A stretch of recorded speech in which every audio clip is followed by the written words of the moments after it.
After identifying a target behavior, the next thing you need to ask yourself is, how are we going to measure that behavior? And there are a myriad of different things to consider when you're looking at measuring behavior.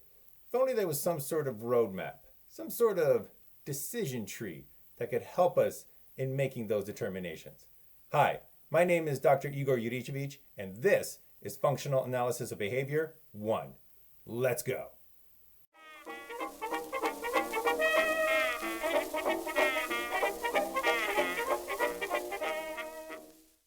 All right, so in the last video, we talked about the fundamental dimensions of behavior. And if you haven't seen that video, I highly encourage you to go and take a look at that before we continue on with this video.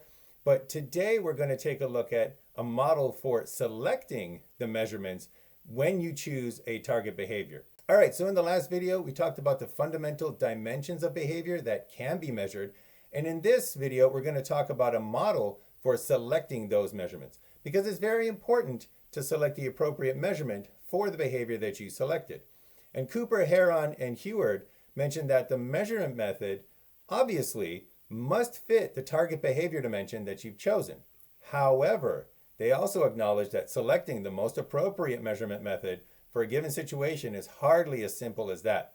So there are a myriad of decisions to be made, and thankfully, LeBlanc, Raetz, Sellers, and Carr in 2015 put out a decision tree to help us make those decisions by answering a few questions along the way in order to arrive at the most appropriate measurement technique for any particular behavior.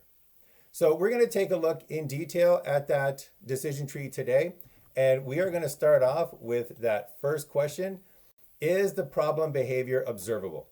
And we're going to go to the easy side first, the easy pathway first, which is the no side. So we're going to start on the no side. So is the problem behavior observable? That is, can you directly observe that behavior? If the answer is no, you can't actually watch the behavior occurring, then you ask yourself, does the problem behavior produce a measurable physical change in the environment? If the problem behavior leaves a mark on the environment, and the answer to that question is yes, then what you do is you implement permanent product recording. You take a look at that physical change in the environment and you use that as your measurement of behavior. If, on the other hand, the problem behavior does not produce a measurable physical change in the environment and the answer is no, well then we're kind of back to the drawing board. You start brainstorming with your supervisor. You come up with indirect measures. Maybe don't measure directly the problem behavior or the target behavior, but use some other indirect measures to measure that behavior, covert observations, other behaviors to observe. You're basically going back to the drawing board. So now we're going to go to the opposite side, where the answer to is the problem behavior observable is yes. So then we ask ourselves, is the problem behavior discrete and countable? That means, can you actually count the number of instances of that problem behavior? And if the answer is no, then we ask ourselves, are observer resources sufficient to continuously monitor the problem behavior? If the answer to that question is yes, then you do partial interval recording, where you take discrete intervals of time and you simply indicate whether the behavior occurred within that interval. On the other hand, if you do not have sufficient observer resources to continuously monitor the problem behavior, then you need to do momentary time sampling, where you don't watch the behavior the entire time, you simply see if it's occurring at the end of each interval. All right, so back up the decision tree. Now that we're done with the no side of is the problem behavior discrete and countable, let's head over to the yes side of is the problem behavior discrete and countable. So if it is discrete, if it is countable, then we ask ourselves, are observer resources sufficient to count each instance of the problem behavior? Basically, can we get every single instance of that behavior on record? If the answer is no, then we go back to where we just came from and we answer the questions are observer resources sufficient to continuously monitor the problem behavior, and we go down that side of the decision tree. However, if the answer there is yes, then we ask ourselves, can problem behavior occur at any time? So for this target behavior that we are measuring, can it occur at any time? If the answer is no, then we do event recording, where we set up the opportunity for the problem behavior and we see if it occurs during that particular opportunity. And in this way, we can do event recording of percentage of opportunities. However, if the answer to can the problem behavior occur at any time is yes, then we have a few more questions before we can find our ideal behavior measure.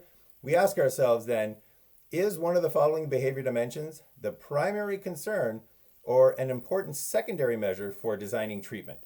So we ask ourselves, of the following behavior dimensions, which one is the most important? Is it duration, how long a behavior takes? Is it latency, how soon a behavior occurs after a particular stimulus or event? Or is it intensity, how intense, how strong a particular behavior is? If the answer is we are most concerned about duration, then we do duration recording. How long does a behavior take? If we're most concerned about latency, then we do latency recording, either latency or inter-response interval recording. If we're interested in intensity, then we do some sort of intensity recording. That is, for example, the amount of force that a behavior occurs with, the volume that a behavior occurs with. Those are the considerations if we're interested in duration, latency, or intensity.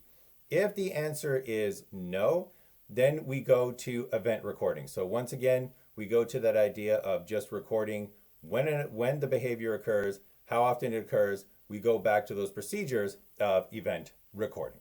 All right, so that finishes our look at the behavior measuring decision tree. So again, we asked ourselves a number of different questions that led to a number of different types of behavior measurements. So we talked about permanent product recording, we talked about partial interval recording, recording duration, recording intensity, recording latency. So these are the kind of considerations that you need to make when you are trying to determine how to best measure a behavior.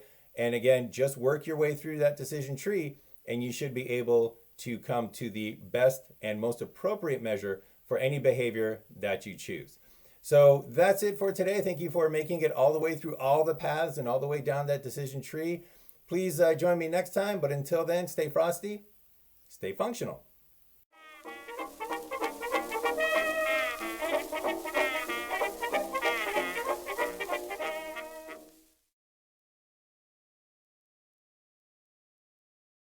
Now, what do I want to say about measuring behavior? How to start it? What would be an impactful beginning?